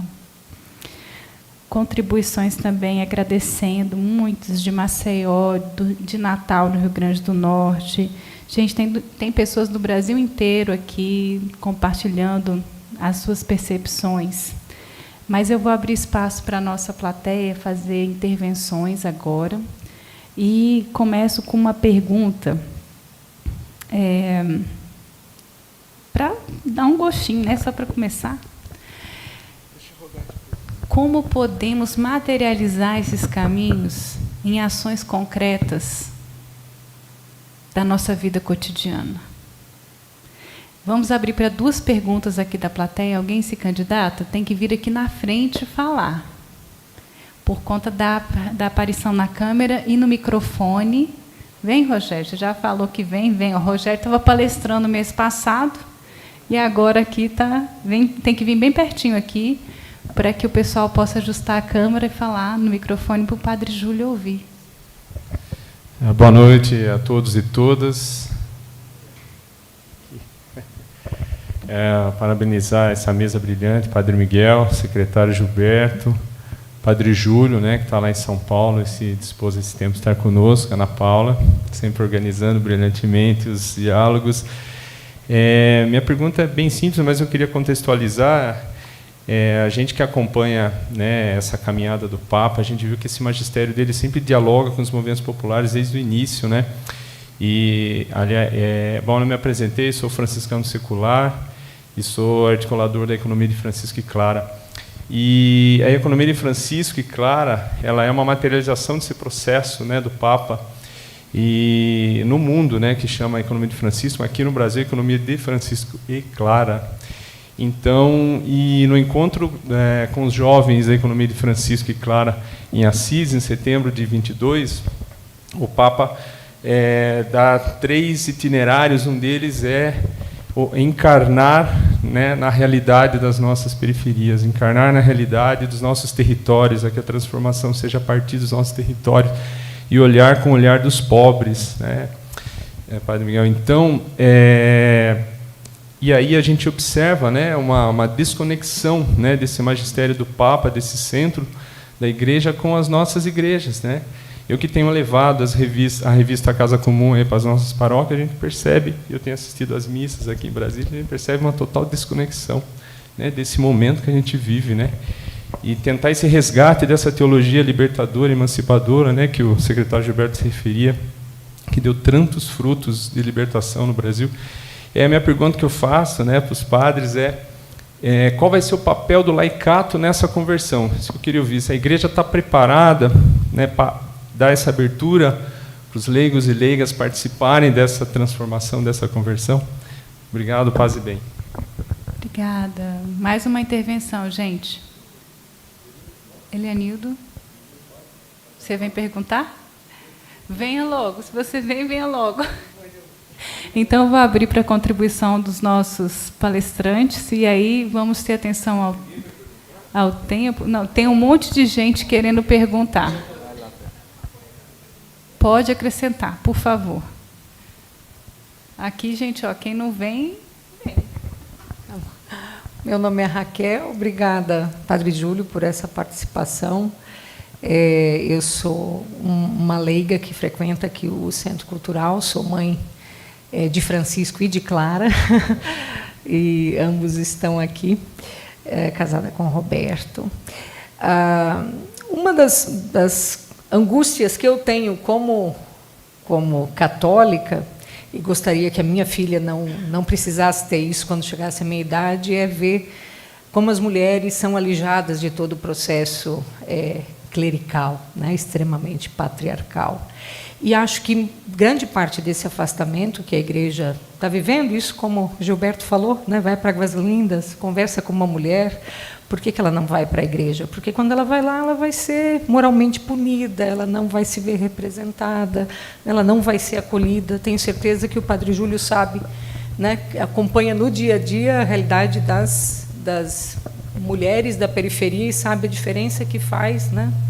Inclusive as políticas públicas, isso já é provado economicamente, matematicamente, que as políticas, quando colocam as mulheres no foco, você tem um programa de emancipação, né, e uma quebra nesses ciclos de reprodução da pobreza.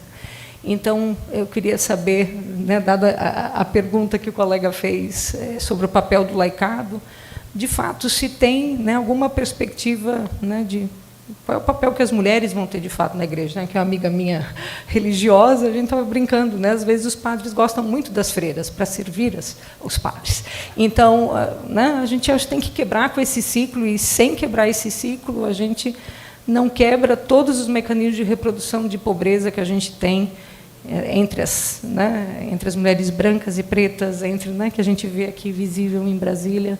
Então, eu espero que, de fato, né, a minha filha, que hoje tem 16, quando ela tiver os 50, que eu estou chegando, ela possa dizer: eu, né, sou uma mulher católica, nossa igreja é aberta aos pobres, às mulheres, a todos que aqui estiverem chegando.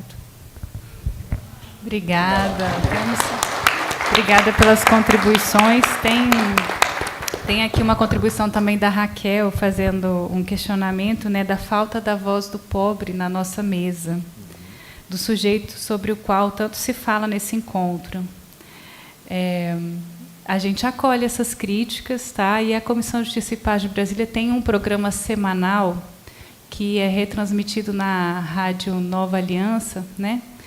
E nós sempre buscamos trazer pessoas em situação de rua para fazer parte do nosso programa, procurando mitigar esse tipo de situação. E as pessoas que vivem aquele problema, aquela temática, especialmente, né? Mas eu concordo com a sua intervenção, Raquel. A gente não fecha os olhos, a gente abre aqui também. Vamos passar para as perguntas, porque, dado o adiantado da hora, vamos dar prioridade, por favor, ao Padre Júlio, porque domingo é um dia muito puxado para ele, lá em São Paulo, e na segunda ele está aqui lutando bravamente, né, Padre Júlio? Muito obrigada aí pela sua presença e pela sua participação. A voz é sua. Então, respondendo um pouco a todas essas questões, queria agradecer e dizer, eu tenho refletido muito sobre todas essas questões a partir do conflito. E eu tenho querido a teologia do fracasso dentro de todas essas lutas que nós temos. Eu penso que o clericalismo tem que ser enfrentado, que a questão da participação dos leigos, o Papa, durante o sínodo, falou sobre o povo de Deus. Nós vivemos um momento muito tenso, muito denso. É difícil falar hoje sem ter presente tudo vivendo no Oriente Médio e em outras áreas do mundo em guerra, da guerra que nós estamos vivendo internamente no Brasil. Eu realmente ontem tive um dia muito aturdido, eu até hoje nem sabia se ia conseguir chegar aqui nesse momento. Mas eu participei no sábado de uma manifestação de apoio ao povo palestino e hoje eu fui bombardeado de todos os lados, principalmente por católicos. Católicos muito religiosos, muitos ortodoxos, muito fidelíssimos à ortodoxia da Igreja e que não são capazes de refletir que o povo palestino não é o Hamas e o Hamas não é o povo palestino. E de que já é claro para o mundo todo que nós estamos vivendo crimes de guerra, estamos vivendo um genocídio do povo palestino. As mais de 4.000 crianças mortas na Palestina não são terroristas, como as crianças israelenses que foram assassinadas e que foram barbaramente trucidadas ou que estão entre os sequestrados. Nós queremos que todos os sequestrados sejam libertados, mas a gente tem que ter muito claro que não se combate o terrorismo sendo terrorista. Não se combate, e aí chegando no ponto que foi dito, não se combate o clericalismo sendo clerical. Não se combate também as contradições sem contradições. Os pobres não precisam estar presentes fisicamente, eles têm que estar presentes na nossa visão. E eu queria dizer hoje, também lamento muito e não gostaria de deixar de lembrar o falecimento do Henrique Dussel.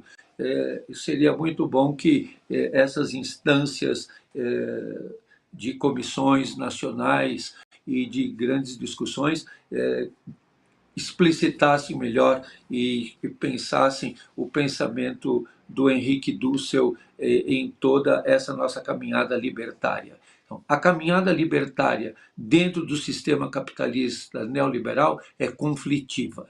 E nós sabemos que vamos ter que enfrentar conflitos internos dentro da igreja, conflitos fora, com diferentes grupos. O radicalismo ainda continua muito forte no Brasil. As redes sociais são máquinas de triturar as pessoas. Nós temos que estar atento a tantas coisas que às vezes ficamos aturdidos com tantos apelos. E o apelo de conviver com os mais pobres. Eu diariamente convivo com mais de 500, 600 pessoas em situação de rua todos os dias.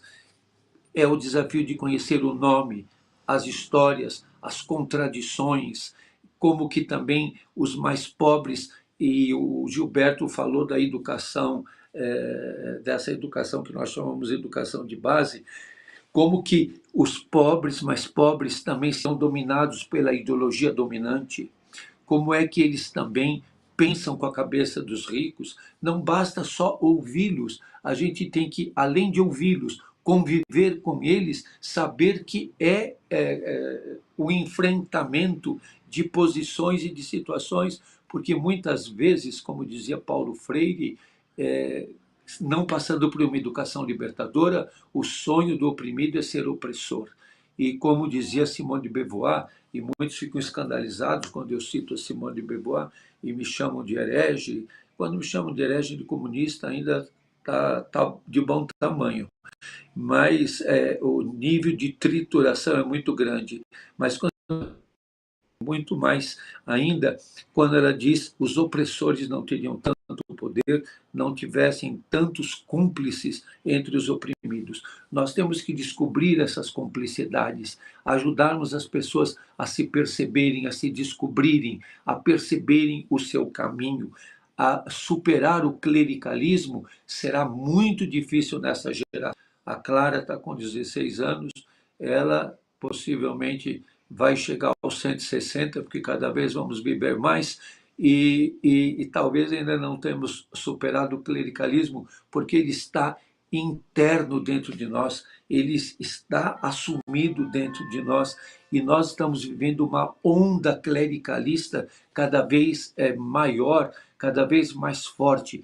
Agora, eu penso que nós vamos vencer tudo isso lutando, enfrentando os conflitos e vivendo o compromisso. Nós não vamos chegar num ponto de dizer agora está tudo bem, agora chegamos no ponto onde tínhamos que chegar. A luta será conflitiva, a luta será de enfrentamento, a luta será de muitas perdas, de muitos fracassos. Muitas vezes eu digo, eu sou um padre cancelado e sei que vou perder muitas vezes. Por isso eu repito muitas vezes, não luto para vencer, eu luto para ser fiel até o fim, porque eu sei que vou perder. Então, é uma luta. E a gente vai lutar e superar, lutando, enfrentando os conflitos, enfrentando as dificuldades, convivendo, abrindo mão do clericalismo, superando o clericalismo, superando e discutindo as estruturas de poder. Por isso que é tão importante estudar e conhecer o Henrique Dussel. Eu tive a alegria imensa de tê-lo como professor e de ter tido na proximidade, quando ele fala da libertação no nível político, no nível erótico e no nível pedagógico. Isso é muito importante, o pensamento do Henrique Dussel na superação dessas amarras que nós temos dentro de nós. Às vezes nós lutamos por uma libertação política e somos machistas, ou somos misóginos, ou enfrentamos de maneira inadequada a presença da mulher em todos os níveis. E não esquecer, eu queria lembrar, sempre procuro lembrar, a nossa posição frente aos grupos LGBTQIA+, em frente à questão das mulheres trans, das mulheres negras trans em situação de rua, encarceradas, vivendo a tortura contínua e permanente. O que significa isso que as pessoas disseram lá em Roma, no Sínodo, que querem sentir amor? Amor é decisão, amor é conflito, amor é transformação, amor é mudança. Amor não é só um sentimento, o amor é um compromisso de transformação, de exigência e de enfrentamento. E de um enfrentamento onde muitas vezes você vai ser massacrado. Eu me senti ontem aturdido de tanto massacre, de tanta pressão. Há momentos de uma pressão muito grande. Eu digo, Padre Gilberto e todos que nos estão ouvindo, ontem, quando eu celebrei a missa das 6 da tarde, eu pensei que não ia conseguir chegar até o fim. E no momento da consagração, quando eu me ajoelhei, eu encostei a minha cabeça no altar e pedi: Jesus, me acalma, me dá força. Jesus, eu sei que estás comigo. Me dá força para aguentar, chegar até o fim desta celebração e superar esse momento de tanto sofrimento. Então, sentir o sofrimento dos pobres e sofrer com eles, e lutar com eles, estar junto com eles. Hoje eu vi um jovem em situação de rua, num momento de ausência, de entorpecimento. Ele estava entrando num coma alcoólico. Eu não conseguia nem achar o pulso dele, de sentir o pulso dessa pessoa. E depois de tanto sofrimento e de tanto desafio e de tantas situações difíceis, ele dizer para mim: eu te amo. Eles querem sentir o nosso amor, mas eles também manifestam o seu amor por nós, quando nós somos capazes de estar junto deles. Então, eu não consigo ainda ficar muito tempo, mas gostei muito de ouvi-los e queria transmitir um abraço muito caloroso a todos e todas e dizer que estar com vocês hoje também me aliviou um pouco mais de tanta tensão, de tantos desafios que a gente vive. A gente tem que ter coragem, coragem e lutar. Coragem para lutar e para amar. Coragem para enfrentar e coragem para perder. Deus abençoe.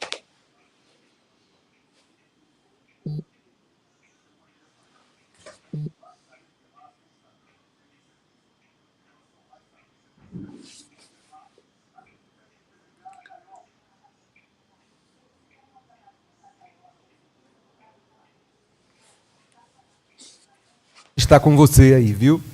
Acho que esse seu testemunho tocou profundamente a cada um de nós aqui, tanto a nós que estamos aqui nesse auditório, como aqueles que estão também acompanhando a gente pelo canal do YouTube. A gente está com você, claro, sinta isso. Nós nos sentimos também consolados pela sua palavra e alentados também. Isso nos move mais ainda a seguir esse compromisso. Eu queria passar a palavra para o Gilberto. Gilberto. Obrigado, Miguel. Os tempos não estão fáceis. Você sabe que semana passada me aconteceu uma coisa chata. Eu tinha comprado uma calça e sou baixinho, tenho que fazer uma barra grande. Aí procurei uma costureira ali na 405 Norte, pertinho aqui. E aí eu estava lá entregando para uma mulher pobre, dona de um pequeno ateliê. Aí passa um rapaz e pede um dinheiro. E ela trata o rapaz mal pra caramba. Fala, vai embora, vagabundo. Eu trabalho 12 horas por dia aqui para ganhar o meu pão. Se quiser ganhar dinheiro, vai trabalhar, não sei o quê. Eu já tinha dado a calça para ela com as medidas. Aí ela volta para o balcão e fala assim, eu tenho uma raiva desses pobres do Lula. Aí foi demais. Foi demais para o meu tamanho, né? Aí eu falei, a senhora é muito egoísta, a senhora é... Dá aqui minha calça de volta. Peguei a calça, saí xingando ela. Agora, isso não resolve nada, né? Mas essa mulher é o que o Júlio falou, entendeu? Uma pobre, lutadora, uma cabeça... Havia um tempo no nosso país em que a direita tinha dinheiro, comunicação, poder, aparelho, mas não tinha povo. Não tinha, ou tinha um povo muito pequeno.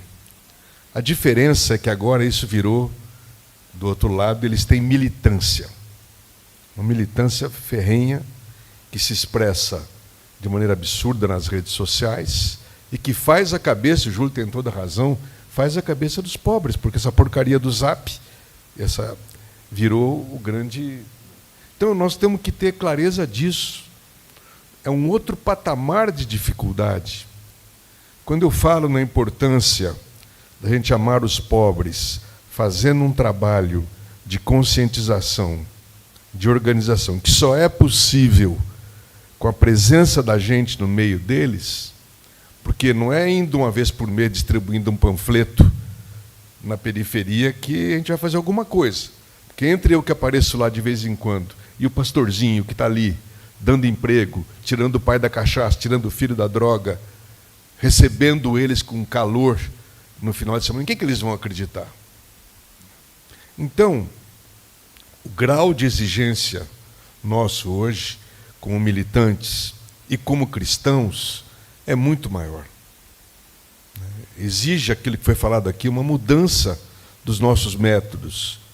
Outro dia eu tive uma oportunidade de estar sozinho com o presidente Lula. Falei, Lula, é o seguinte, velho, eu não tenho medo de 26.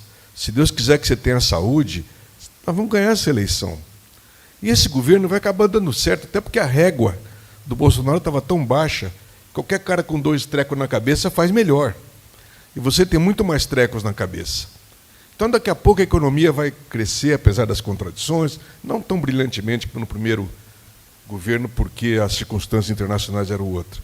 O clima político no país já é outro, cultural, internacionalmente nem se fala, o Brasil já passou. Isso vai dar certo. Daqui 2 anos, a fome vai estar drasticamente diminuída, eu tenho certeza disso. Agora, o que eu falei para ele é o seguinte, mas esse dá certo, já deu uma vez, mas deu errado, porque durou pouco. Isso é uma irresponsabilidade nossa com os pobres. Nós temos que construir projetos duráveis, projetos sustentáveis, e não tem outra sustentação do que o poder popular. Belíssimo de falar, duro de construir. Porque, vocês se lembram, os mais velhos aqui, quantos anos durou o nosso trabalho nas periferias, nas comunidades e tal, para que depois surgisse aquele aluvião que deu contornos possíveis para a nossa política institucional, fundar partidos, fundar centrais sindicais e tal. A gente teve no silêncio, mergulhado, durante muito tempo, fazendo um trabalho de costura. Demora. Você não chega numa favela falando de política, não sei o quê. Você tem que ir lá. Lutar pela água, lutar pelo pão. Há um pessoal fazendo um belíssimo trabalho, alguém me perguntou o que fazia aqui, por exemplo, no Recife. O pessoal ligado a um movimento chamado Movimento dos Trabalhadores por Direitos, também ligado ao Levante Popular da Juventude, que é uma derivação também do MST, está fazendo um trabalho belíssimo, que é um trabalho que começou na pandemia, de distribuição de alimentos mas que depois derivou para um trabalho de educação popular, de sanitário, e começou a fazer um trabalho de presença, né? Porque você não vai chegar também de mãos, você tem que chegar oferecendo alguma coisa e ir fazendo um trabalho de convencimento, mas que exige presença. Isso que é a questão. Então nós, agora eu falo nós como cristãos hoje, católicos, nós temos uma contradição, porque nós temos um Papa maravilhoso, como nunca tivemos, pelo menos enquanto eu fui vivo. Já sou velhinho, tenho 72. E, ao mesmo tempo, temos essa contradição, é verdade. Tirando o centro cultural, é difícil ir à missa aqui em Brasília. É um negócio difícil, velho. Você sai, às vezes, com raiva. Eu já saí, eu tinha uma chacrinha ali na cidade ocidental. Eu me lembro que no meio de uma missa eu tive que sair. O cara falou umas besteiras, né? Então, mas essa contradição nós temos que superar, porque também tem outro lado, viu, Miguel, que é o seguinte: a gente se mete na política, se mete no engajamento, mas se a gente perde a referência de fé, é danada para você ser engolido pela burocracia, pelo modus operandi, pelos costumes, pelos hábitos próprios da burocracia. Se você não tem o tal do evangelho te cutucando, você não tem a palavra de Deus, você não tem os companheiros celebrando, é fácil você derivar, porque todo o aparato do Estado é feito para se acomodar. Quantos companheiros nossos que saíram da militância de base foram eleitos vereadores, deputados e tal, e hoje você olha para o cara ou para a cara e nem lembra do amor aos pobres, daquele entusiasmo juvenil, dessa coisa toda. Então, tem esse outro lado que a gente precisa também ter clareza. As missas aqui do Centro Cultural, que eu tenho fugido ultimamente, mas quero voltar, elas são muito importantes, Miguel. Você sai daqui com vontade de continuar. Entendeu? Os grupos, nós temos o Movimento Fé e Política, as reuniões que a gente faz servem para isso. A gente continuar, porque sem esse alimento, sem esse questionamento da fé, o risco do desânimo, ou da derivação, ou do afrouxamento e da acomodação é imenso. Então, eu estou falando tudo isso em relação a essa questão do como materializar na vida cotidiana que o nosso companheiro levantou. Eu queria saudar fortemente, Rogério, essa história da economia do Francisco e Clara. Eu acho que é uma maravilha. Tem muito a ver com a economia solidária, tem uma parceria muito importante, né? Quero dizer para vocês que a economia solidária, queria que vocês conhecessem mais, porque, se uma hora vocês quiserem, a gente faz um debate sobre isso, porque é uma primavera, está surgindo 1000 coisas muito bonitas no Brasil, frágeis, com dificuldade, falta de formação, falta de fomento, mas é uma maravilha o que acontece. Eu não vou gastar tempo de vocês agora aqui, mas eu acho que é nessa perspectiva de que um outro mundo é possível e que a gente precisa começar a viver esses valores agora, e não depois. O tal do socialismo que nós sonhamos não pode ser para amanhã, você tem que começar a viver esses valores, senão nós nunca os viveremos. Mesmo fazendo revolução, você vai acabar repetindo os processos de exploração que nos marcam hoje, né? Então, é um outro elemento.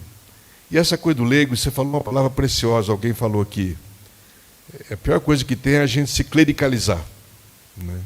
A gente... É muito triste isso. E aí eu acho que a nossa igreja vai ter que caminhar para esse processo de ordenar homens casados, de ordenar mulheres. Eu não vejo outro caminho. Eu não vejo outro caminho. Porque para popularizar, nós precisamos facilitar a vida. E nós não podemos perder dons que Deus deu para tanta gente e que fica contido por uma ordem que começou por razões econômicas no século X, nos anos 1000, e que precisa ser abolida. Não faz sentido mais. No mundo... Você já viu as crises das congregações que nós temos, das vocações? Né? Quando nós tínhamos o mundo rural, nós tínhamos aquela família de gaúcho, dava 6 padres, 2 freiras, era um negócio assim que era uma maravilha. Esse mundo rural acabou. A vida urbana é outra. Então, hoje o menino que quer ser sacerdote, a gente tem que fazer um monumento. ou a religiosa, porque é uma coisa, é muito mais difícil hoje a vocação. Então, eu acho que tem que valorizar a vocação sacerdotal, evidentemente.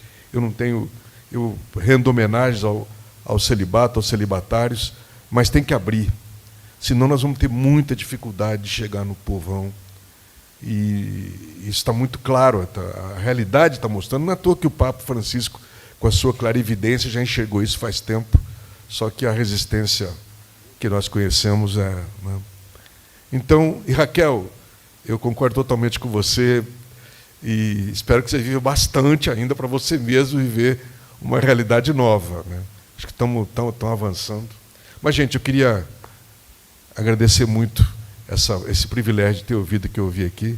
Vocês viram porque o Júlio é uma referência, ele é mesmo. Né? Vocês sabem que agora termino, quando eu era chefe de gabinete do Lula e depois ministro secretário-geral, eu tinha na minha sala o padre Alfredinho, um quadro dele para me fiscalizar. Agora eu deixei ele em casa e botei o Pedro Casaldálica, que o Pedro era mais duro que o Alfredinho, está lá na minha sala me cobrando. Vocês sabem que durante o primeiro mandato, ele me ligava quase toda semana.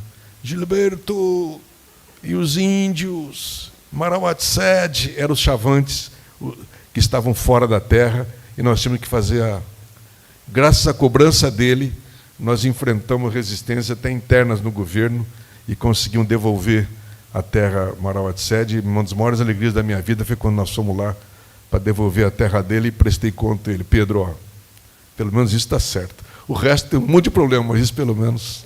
Obrigado, gente, desculpa.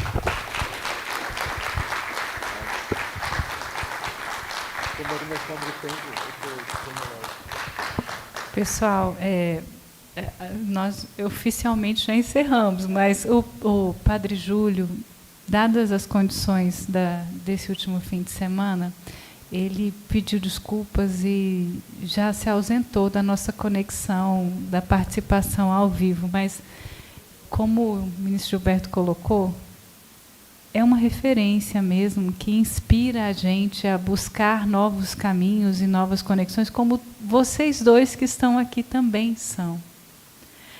Você falou essa história agora do Pedro Casaldálica, e você vê como, às vezes, a gente tem que insistir pelo outro, né?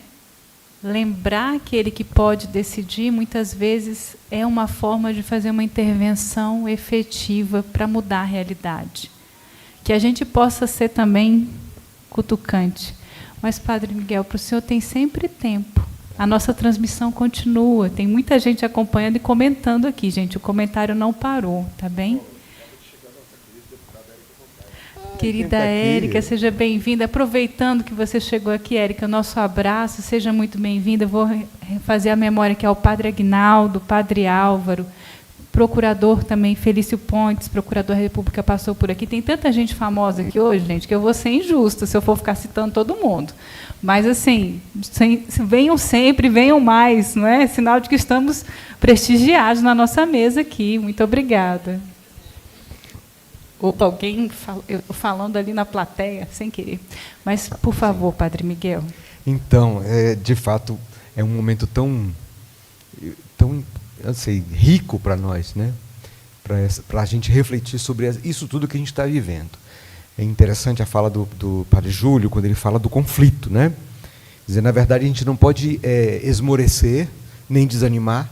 Na verdade, a gente vai enfrentar os conflitos. A gente não pode superar essa situação sem assumir os conflitos.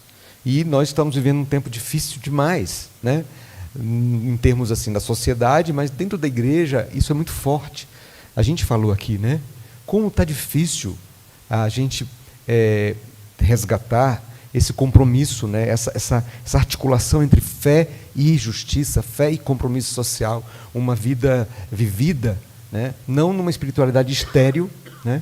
E etérea, mas que conduz a um clericalismo, quando você assume uma postura sagrada demais, ou seja, quer ser mais sagrada do que Deus mesmo, né?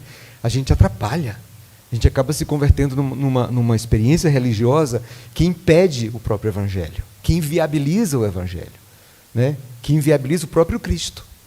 De repente, se a gente for olhar para o Evangelho, por que Jesus Cristo foi assassinado? Ninguém nem gosta de falar isso, né? Que Jesus Cristo foi torturado e assassinado. A gente sempre fala, Jesus Cristo morreu por nossos pecados. A gente não fala de tudo que ele viveu. E por que ele viveu? Quem foi que condenou Jesus? Quando ele se vê, quer dizer, perseguido por uma estrutura religiosa e política, né, estabelecida a partir de uma experiência de Deus, de religião. Então, aqui a gente falou essa noite sobre o compromisso com os pobres, sobre a centralidade dos pobres na vida da gente. A gente não pode... Jesus Cristo é pobre. E se nós quisermos ser cristãos e cristãs, a gente precisa assumir isso, essa perspectiva, né?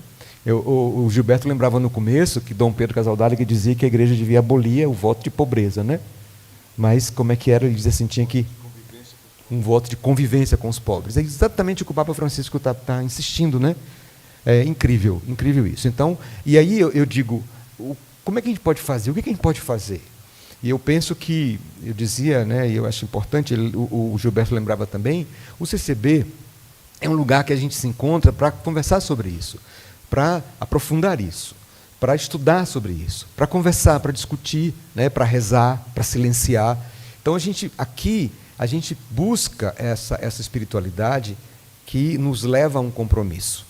Então, eu queria lembrar que no próximo sábado, nós vamos ter a assembleia aqui do CCB, nós estamos vivendo todo esse ano, no começo do ano a gente começou com o Padre Álvaro, né, um pouco animando a gente, coordenando a equipe, a ouvir, né, todos os grupos que se reúnem no CCB, as pessoas envolvidas aqui, a pensar um pouco o projeto do CCB, a identidade do CCB.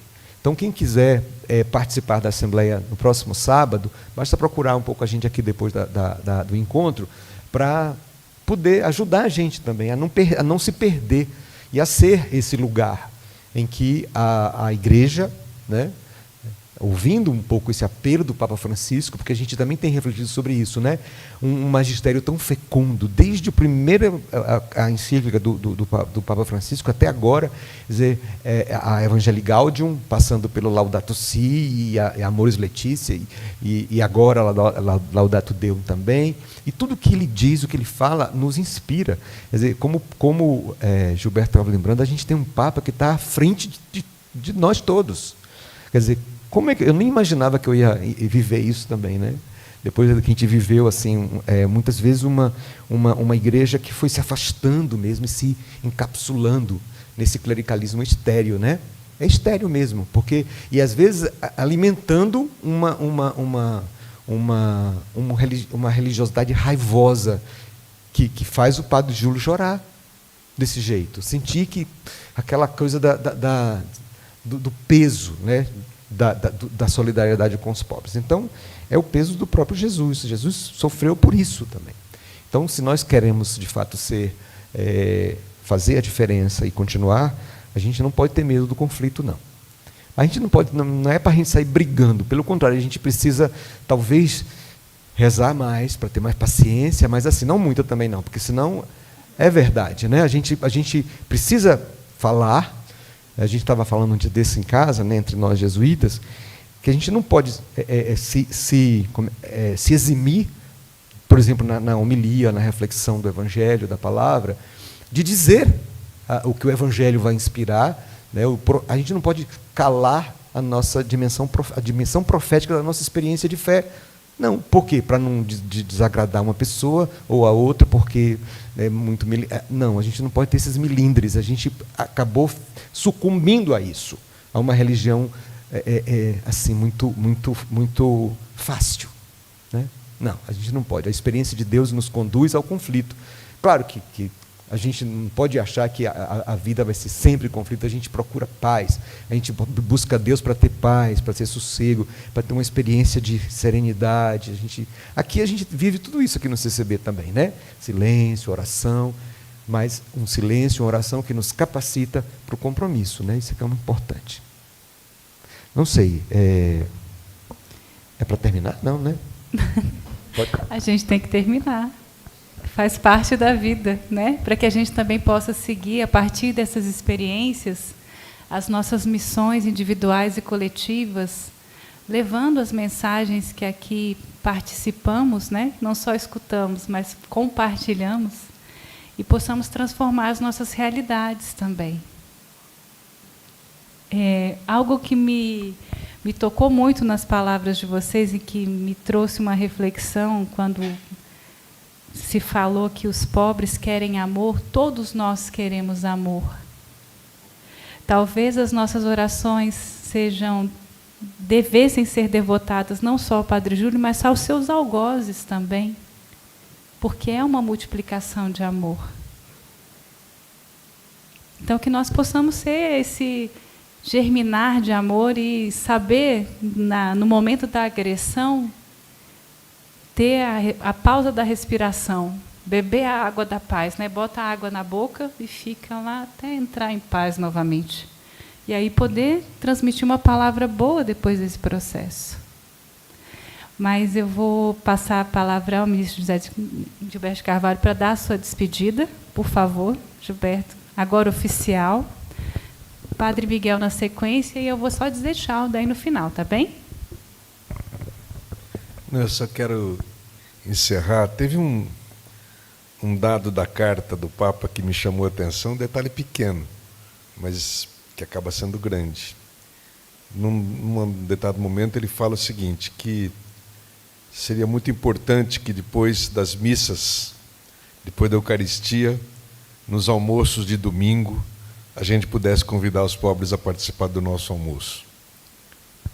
Na verdade, tem uma simbologia muito grande, que é exatamente o convite a ir além da mera formalidade. A gente não pode tratar os pobres apenas como profissão da gente. Eu estou num governo, por exemplo, que é um governo que se preocupa com os pobres. Então, eu não posso ser um profissional. Tem um lado humano da convivência. E aí tem esse aspecto que nós abordávamos aqui. Os pobres querem amor. E amor não se faz à distância. Você tem que estar convivendo. E é conviver com o cara que é fedido. Com o cara que aparentemente tem uma aparência que muitas vezes te causa repulsa. Mas ali está Jesus. Então, eu não sei se almoço o que for, mas gestos de aproximação da nossa vida são fundamentais. Eu queria insistir muito nesse aspecto. Quando eu fui viver lá na favela do Rio Belém, e quando o Júlio está fazendo o que ele está fazendo, você tem a possibilidade também de aprender com eles. Não é só uma visão de quem dá, mas é uma visão de quem se senta junto também para aprender a sabedoria, que é um outro ponto de vista da vida, é uma outra cultura que desenvolve e que a gente tem muito a ganhar com isso. Muitas das nossas resistências, dos nossos valores culturais podem ser quebrados adequadamente quando você convive com o diferente, e, nesse caso, com um ato de abertura. Então, eu só queria pontuar esse aspecto. Já falei demais aqui, eu queria agradecer muito, Miguel, e meu querido careca lá que me convidou fortemente para estar aqui. Agradecer muito a essa... Para mim foi um privilégio estar aqui e uma responsabilidade. Obrigado, Ana Paula, pela condução, parabéns. E que a gente continue e leve para o nosso dia a dia tantos aprendizados e essa energia espiritual que circulou também aqui entre nós. Muito obrigado.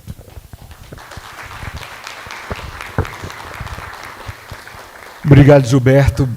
Obrigado, Ana Paula. Obrigado, Padre Júlio, que já desconectou, mas está conectado aqui com a gente. Obrigado a cada uma, né? Eu acho que a cada mês que passa, os diálogos discipais vão ajudando a gente a aprofundar esse compromisso, né? Então, que nós possamos crescer nesse compromisso de amar e de deixar-nos também amar. Na verdade, a gente precisa disso. Quando Ana Paula dizia assim, né, o que os pobres querem é amor. Todos nós queremos amor. No fundo, todos nós somos pobres. E a gente precisa, de fato, resgatar essa nossa fragilidade, né? Não é porque tem mais dinheiro, ou mais poder, ou mais títulos, que a gente é melhor ou pior. Nós somos todos pobres, nós somos todos humanos. Eu dizia na homilia, e com isso eu termino, ontem, né, aqui na missa, de que ser santo, ou buscar a santidade, o que Deus espera de nós é que nós sejamos humanos. Pronto. Se nós formos humanos, solidários, bons, generosos, assim, eu acho que eu me emociono falando isso, mas isso que a gente viveu aqui agora, esses dois testemunhos tão potentes, eloquentes, tão fortes, né? Nos ajudam a perceber isso, né? Basta ser humano, o que a gente precisa é isso, o que Jesus quer de nós, o que Deus quer de nós. Não é que a gente reze muito, celebre missa, tem uma devoção. Não, Ele quer que nós sejamos humanos, que nós nos amemos uns aos outros. É isso que Deus espera de nós. Boa noite, gente, obrigado. Foi tão bom isso tudo.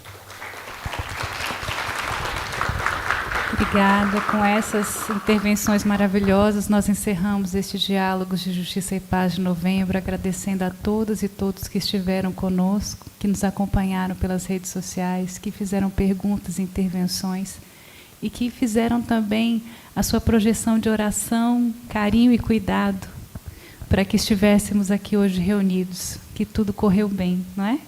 Muito obrigada a vocês e a todos que aqui estão. E nos vemos no próximo Diálogos de Justiça e Paz, na primeira segunda-feira de dezembro, aqui no CCB, que é a nossa casa que nos recebe. Muito obrigada.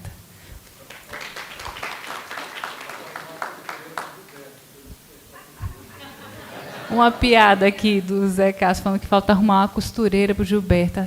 Como é que fala? Muito obrigada. Tenham todos uma boa noite.